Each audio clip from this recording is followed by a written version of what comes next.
প্রিয় জব প্রত্যাশী ভাই ও বোনেরা, আশা করি সকলে ভালো আছেন ও সুস্থ আছেন। প্রাণী সম্পদ অধিদপ্তর তাদের 638 পদের নিয়োগ বিজ্ঞপ্তির লিখিত পরীক্ষার সময়সূচি প্রকাশ করেছে। আপনারা স্ক্রিনে দেখতে পাচ্ছেন।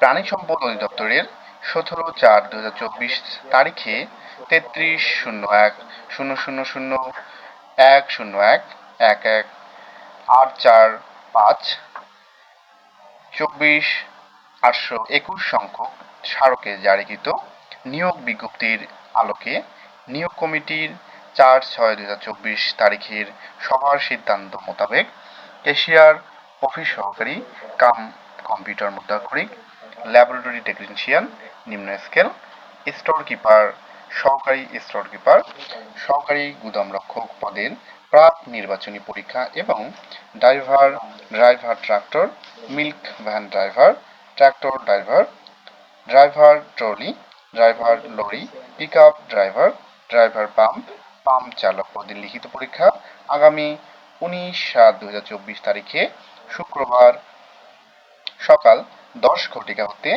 11 ঘটিকা পর্যন্ত ঢাকা উত্তর ও দক্ষিণ সিটি কর্পোরেশনের 38টি শিক্ষা প্রতিষ্ঠানে অনুষ্ঠিত হবে।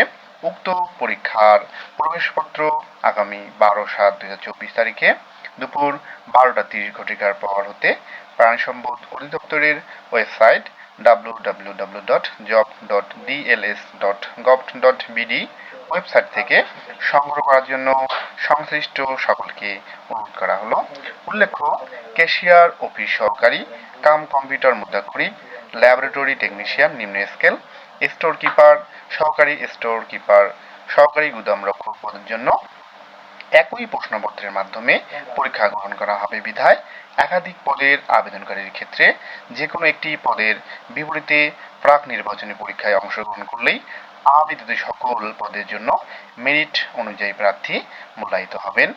তাহলে আপনারা দেখতে পাচ্ছেন আপনাদের এই পরীক্ষাটি আগামী 19/7/2024 তারিখে শুক্রবার সকাল 10টা হতে সকাল 11টা পর্যন্ত ঢাকা উত্তর ও দক্ষিণ সিটি কর্পোরেশনের 38টি শিক্ষা প্রতিষ্ঠানে অনুষ্ঠিত হবে এবং আপনাদের প্রবেশপত্র আপনারা আগামী 12/7/2024 খ্রিস্টাব্দ দুপুর 12:30 পর হতে আপনারা আপনাদের প্রবেশপত্র সংগ্রহ করতে পারবেন এবং যারা ক্যাশিয়ার, অফিস সহকারী কাম কম্পিউটার মুদ্রাক্ষরিক, ল্যাবরেটরি টেকনিশিয়ান নিম্ন স্কেল, স্টোর কিপার, সহকারী স্টোর কিপার, সহকারী গুদামরক্ষক পদের জন্য আবেদন করেছেন একই ব্যক্তি, তারা একটা পরীক্ষা দিলেই এই সকল পদের জন্য আপনাদের পরীক্ষা দেওয়া হয়েছে বলে গ্রহণ করা হবে।